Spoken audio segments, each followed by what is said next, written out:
এই ছেলেরা এবং যারা দায়িত্বশীল আছেন তারা রেডি, প্রস্তুত হন, আমার দিকে দেখবেন।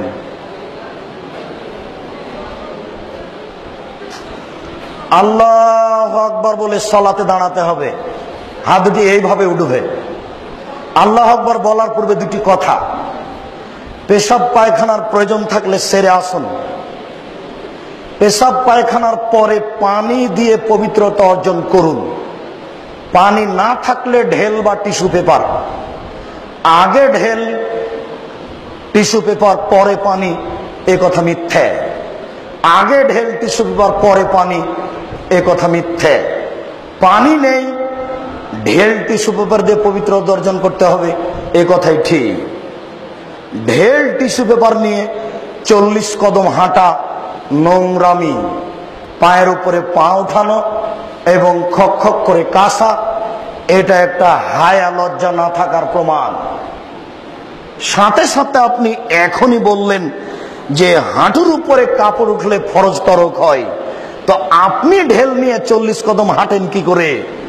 আর আপনি যে 40 কদম হাঁটেন, তো আপনার স্ত্রী 40 কদম হাঁটে কিনা ঢেল নিয়ে? ধর্মকে পাগল পেয়েছেন? ধর্ম কি পাগল কিছু? धर्म की राजशाही चांपाइनबाबगंज हवाई लड्डू दोनों हाथ में लड्डू है, जो चाहे उसको खा ले, जो चाहे उसको छोड़ दे। जी ना, धर्म एकजन मानुषेर कथा दिए चले जार नाम मोहम्मद सल्लल्लाहु अलैहि वसल्लम। पृथिवीर कोनो मानुषेर 5 पैसा दाम नहीं धर्मे। धर्म एकजन मानुषेर कथा दिए चले जार नाम मोहम्मद सल्लल्लाहु अलैहि वसल्लम। एक गिलास पानी पान करले 5टा विधान लागे। 1 डान हाथ, 2 बिस्मिल्लाह, 3 श्वास, 4 বসে, 5 শেষে আলহামদুলিল্লাহ। 1 गिलास পানি পান করলে 5টা বিধান লাগে। 1 ডান হাত, 2 বিসমিল্লাহ, 3 শ্বাস, 4 বসে, 5 শেষে আলহামদুলিল্লাহ। পীর সাহেবের দোহাই দিয়ে ধর্ম চলে না, বুজুর্গানের দিনের দোহাই দিয়ে ধর্ম চলে না, বড় হুজুরের দোহাই দিয়ে ধর্ম চলে না। ধর্ম হলো নগদ, ধর্ম হলো নগদ, বাস্তব। 1 गिलास পানি পান করলে কয়টা বিধান লাগে? 5টা। মনে থাকবে না? এই মেয়েরা তোমাদের মনে থাকবে না? এই ছেলেরা তোমাদের মনে থাকবে না? 1 गिलास পানি পান করলে 5টা বিধান লাগে। তাহলে বোঝা যাচ্ছে ধর্ম কোনটাই অন্ধকারে চলে না। রাতের অন্ধকারে জিকির চলে না, পীর সাহেবের দোহাই দিয়ে ধর্ম চলে না, বুজুর্গানে দিনের দোহাই দিয়ে ধর্ম চলে না। ধর্ম নগদ। আল্লাহু আকবার বলে সালাত শুরু হবে। রেডি? 2 পায়ের মাঝে ফাঁকা থাকবে ওই পরিমাণ, যেই পরিমাণ শরীরের ভারসাম্য বজায় রাখতে লাগে। মোটা মানুষ আর একটু বেশি, চিকন মানুষ আর একটু কম। মহিলা বৈঠকে আমাদের শিক্ষিতা বোনেরা বলেছেন, মহিলা বৈঠকে আমাদের শিক্ষিতা বোনেরা বলেছেন, বুবু, চাঁপাইনবাবগঞ্জের ভাষায়, বুবু নামাজা যখন দাঁড়াবা বুবু, তখন 2 পায়ের গোড়ালিকে জমা করে রাখিও। যদি 2 পায়ের গোড়ালি জমা না করো বুবু, তাহলে লজ্জা স্থানের যোগাযোগ বুবু মাটির সাথে হবে, মাটি অভিশাপ করবে। বুবুর সব কথাই নাকি বুখারীতে আছে। একবারে নগদ মিথ্যা কথা, একবারে ডাহা মিথ্যা কথা। শাড়ি পরেই নামাজ হবে, ছায়া পেটিকোট পরেই নামাজ হবে। বুবু তুমি নামাজ পড়ার পূর্বে সালোয়ার পরে নিও, যদি সালোয়ার না থাকে বুবু ল্যাঙ্গট পরিও। বুবুর সব কথাই নাকি বুখারীতে আছে। বুবুর একবারে কথা নগদ মিথ্যে, ডাহা মিথ্যে।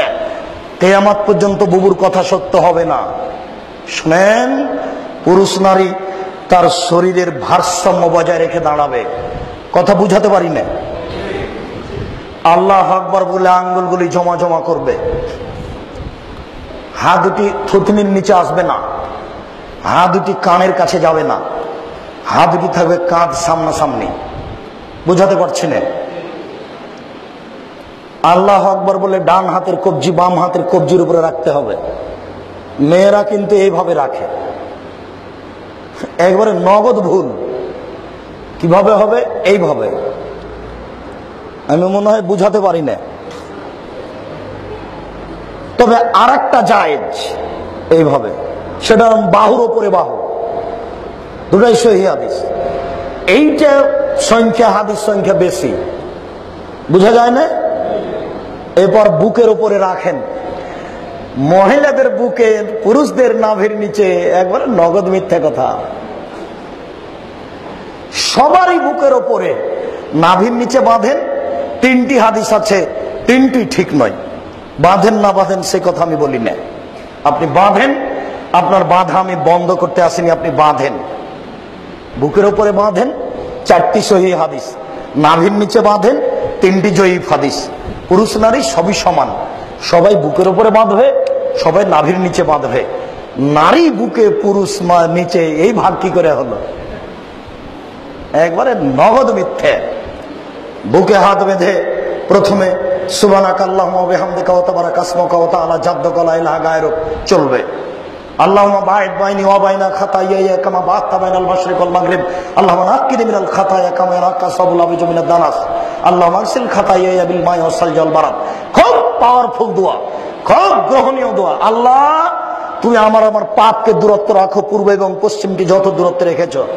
পূর্ব এবং পশ্চিম যেমন কোটি কোটি কিলোমিটার দূরে আছে, তুমি আমাকে আর আমার পাপকে অত দূরত্বে রাখো। আল্লাহুম্মা নাক্কিনি মিনাল খাতায়া, তুমি আমার পাপকে ধুয়ে পরিষ্কার করে দাও। যেমন ভাবে ঠান্ডা পানি দিয়ে, যেমন ভাবে বরফ দিয়ে, তুষার দিয়ে ময়লাকে, কাপড়কে ধুয়ে পরিষ্কার করা হয়। এই গুরুত্বপূর্ণ দোয়াটি পেশ করার পরে বলবেন আউযুবিল্লাহি মিনাশ শাইতানির রাজিম, মারদুদ বিতাড়িত শয়তান থেকে পরিত্রাণ চাচ্ছি। বিসমিল্লাহির রহমানির রহিম, পরম দাতা দয়ালুর নামে আরম্ভ করছি। আলহামদুলিল্লাহি রাব্বিল আলামিন, বিশ্বজগতের প্রতিপালকের প্রশংসা। আর রহমানির রহিম, তিনি হচ্ছেন পরম দাতা দয়ালু। মালিক ইয়াউমিদ্দিন, তিনি হচ্ছেন বিচার দিনের মালিক। ইয়াকা না'বুদু, একমাত্র তোমার ইবাদত করি। ওয়া ইয়াকা নাস্তাঈন, একমাত্র তোমার নিকটে সাহায্য চাই। ইহদিনাস সিরাতাল মুস্তাকিম, তুমি আমাকে সোজা সঠিক পথ দেখাও। সিরাতাল্লাযিনা আন'আমতা আলাইহিম, ওই পথ তুমি দেখাবে যেই পথকে তুমি ভালোবেসেছো, ওদের পথ তুমি দেখাবে। যাদেরকে তুমি ভালোবেসেছো ওদের পথ দেখায় না, যাদের প্রতি তুমি অসন্তুষ্ট। আমিন। দীর্ঘ সময় ধরে তোমার দরবারে যে প্রার্থনা করলাম, এটা তুমি কবুল করো। 8টি সহিহ হাদিস জোরে আর 1টি জয়ীফ হাদিস। চুপের কোনো প্রমাণ নেই। এরপর আপনি বলেন বিসমিল্লাহির রহমানির রহিম, পরম দাতা দয়ালুর নামে আরম্ভ করছি।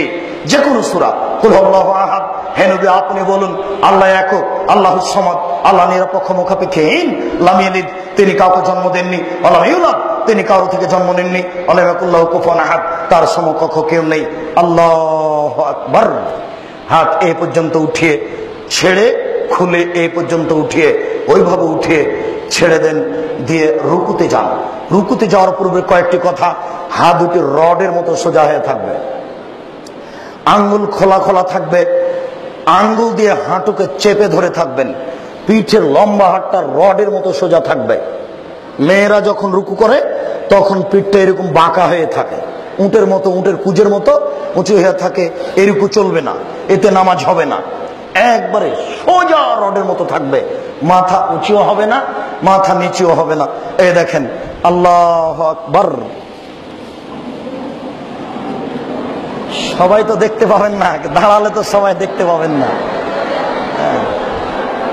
আচ্ছা, শুকরিয়া, জাযাকুমুল্লাহ খায়ের। আপনাদের আবেগকে আমি স্বাগতম জানাই। শুকরিয়া, জাযাকুমুল্লাহ খায়ের। একবারে পিঠের লম্বা হাতটা একবারে, চুপ।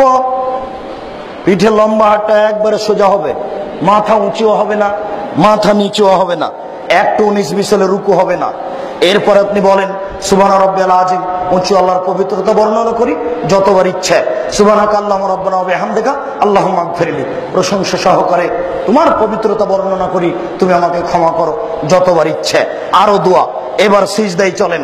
7 হাড়ের উপরে সিজদা করতে হবে। নাক কপাল 1, 2 হাত 3, 2 হাঁটু 5, 2 পায়ের বৃদ্ধাঙ্গুল 7। আবার শোনেন, নাক আগে যাবে কি কপাল আগে যাবে এই কথা নয়, নাক কপাল একসাথে লেগে থাকবে। যদি কপাল লেগে আছে নাক নেই, সিজদা হবে না। যদি নাক লেগে আছে কপাল নেই, তাহলে সিজদা হবে না। নাক কপাল 1, 2 হাত 3, 2 হাঁটু 5, 2 পায়ের বৃদ্ধাঙ্গুল 7। বৃদ্ধাঙ্গুল যদি মাটি থেকে উঠে যায় তাহলে সিজদা হবে না। আমি মনে হয় বুঝাতে পারছি না। এতদিন পর্যন্ত যেভাবে সিজদা দিচ্ছিলেন, আজ থেকে কপালটা তার চেয়ে 10 আঙ্গুল আগিয়ে রাখবেন।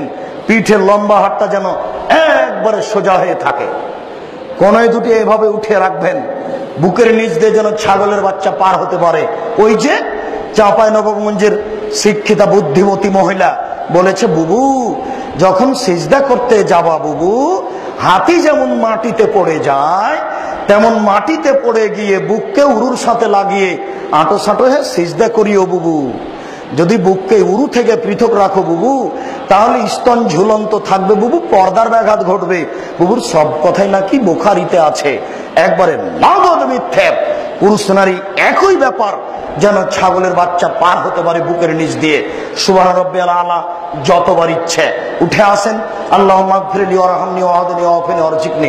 আবার যান, উঠে আসেন, এই এক রেখাত আর এক রেখাত। এবার যদি আত্তাহিয়াতের বৈঠক হয়, বাম হাতটা হাঁটুর উপরে রাখেন, বাম পায়ের পাতার উপরে বসেন, ডান পা দাঁড় করে রাখেন।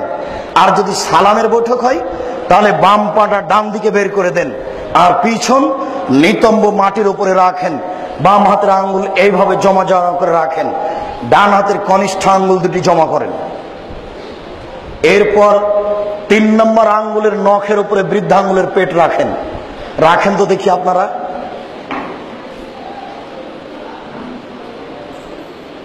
জি, এই বৃদ্ধাঙ্গুলের পেটটায় আঙ্গুলের নখের উপরে রাখতে হবে। এরপরে বাস, জাযাকুমুল্লাহ খায়র। এরপরে অবিরাম নড়বে। আত্তাহিয়াতু লিল্লাহি ওয়াস সালাওয়াতু ওয়াত তাইয়্যিবাতু আসসালামু আলাইকা আইয়ুহান নবিয়্য। হে আল্লাহ, আল্লাহ অর্থের ইবাদত, শরীরের ইবাদত সব কিছু তোমার জন্য। আসসালামু আলাইকা আইয়ুহান নবিয়্য, হে নবী তোমার উপরে শান্তি অবতীর্ণ হোক। আসসালামু আলাইনা ওয়া আলা ইবাদিল্লাহিস সালিহিন, শান্তি সকল মানুষের উপরে হোক। আশহাদু আল্লা ইলাহা ইল্লাল্লাহ, আমি সাক্ষ্য দিচ্ছি আল্লাহ ব্যতীত কোনো মাবুদ নাই। ওয়া আশহাদু আন্না মুহাম্মাদান আবদুহু ওয়া রাসূলুহু, আমি সাক্ষ্য দিচ্ছি মুহাম্মদ আল্লাহর রাসূল। আল্লাহুম্মা সাল্লি আলা মুহাম্মাদ ওয়া আলা আলি মুহাম্মাদ কামা সাল্লাইতা আলা ইব্রাহিম ওয়া আলা আলি ইব্রাহিম ইন্নাকা হামিদুম মাজিদ। হে আল্লাহ তুমি প্রশংসনীয়, তুমি জ্ঞানী, তুমি মুহাম্মাদের উপরে তার বংশধরের উপরে তুমি শান্তি অবতীর্ণ করো, যেভাবে ইব্রাহিম আলাইহিস সালাম তার বংশধরের উপরে শান্তি অবতীর্ণ করেছো। তুমি বরকত নাযিল করো, যেভাবে ইব্রাহিম আলাইহিস সালাম ও তার বংশধর প্রতি বরকত নাযিল করেছো, মুহাম্মদ ও তার বংশধর প্রতি সেভাবে বরকত নাযিল করো। তুমি প্রশংসনীয়, তুমি জ্ঞানী। এরপরে দুআয়ে মাসুরা, আল্লাহুম্মা ইন্নী যালামতু নাফসি যুলমান কাসীরা, হে আল্লাহ জীবনে খুব পাপ করেছি, ফাগফিরলি, তুমি আমাকে ক্ষমা করো। মাগফিরাতাম মিন ইনদিক, ক্ষমা তোমার পক্ষ থেকে হয়ে থাকে। ওয়ারহামনি ইন্নাকা আনতাল গাফুরুর রহিম, তুমি দয়া করো, তুমি ক্ষমা করো। তুমি যদি দয়া না করো, তুমি যদি ক্ষমা না করো, তাহলে কে দয়া করবে, কে ক্ষমা করবে? আল্লাহ আমি নাউযু বিকা মিন আযাবি জাহান্নাম, তোমার কাছে আমি জাহান্নামের শাস্তি থেকে বাঁচতে চাই। ওয়াউযু বিকা মিন আযাবিল কবর, আমি তোমার নিকটে কবরের শাস্তি থেকে বাঁচতে চাই। ওয়াউযু বিকা মিন ফিতনাতিল মাসিহিদ দাজ্জাল, তোমার কাছে আমি দাজ্জালের বিপদ থেকে বাঁচতে চাই। আল্লাহ আমি নাউযু বিকা মিনাল মাসাম ওয়াল মাগরাম, তোমার কাছে বড় পাপ এবং কর্জ থেকে বাঁচতে চাই। ওয়াউযু বিকা মিনাল মাহি ওয়াল মামাত, ইহকাল এবং পরকালের বিপদ থেকে বাঁচতে চাই। একটু এক আত্তাহিয়াতু, 2 দুরুদ, 3 দুআয়ে মাসুরা, 4 সালাম ফেরার পূর্বে একটু বলে নেবেন রব্বির হামহুমা কামা রাব্বায়ানি সাগীরা, হে আমার প্রতিপালক তুমি আমার বাপ মাকে দেখো বাল্য অবস্থায় আমাকে যেভাবে দেখেছিল। এই 4টা ভুলবেন না, অন্তত এই পর্যন্ত। তারপরে পারলে রব্বানা আতিনা ফিদ দুনিয়া হাসানাতাও ওয়া ফিল আখিরাতি হাসানাতাও ওয়া কিনা আযাবান নার, অবিরাম আঙ্গুল নড়তে থাকবে। আসসালামু আলাইকুম রাহমাতুল্লাহ, আসসালামু আলাইকুম রাহমাতুল্লাহ, আল্লাহু আকবার, আস্তাগফিরুল্লাহ, আস্তাগফিরুল্লাহ। আর অনেক, অন্তত আয়াতুল কুরসি। আল্লাহ রাসূল বলেছেন, একটা মানুষ যদি ফরজ সালাতের পর আয়াতুল কুরসি পড়ে, জান্নাতে চলে গেছে। ঢোকেনি কেন? মরেনি এই জন্য। সম্মানিত উপস্থিতি, এই পর্যন্ত বলে আপনাদের সকলে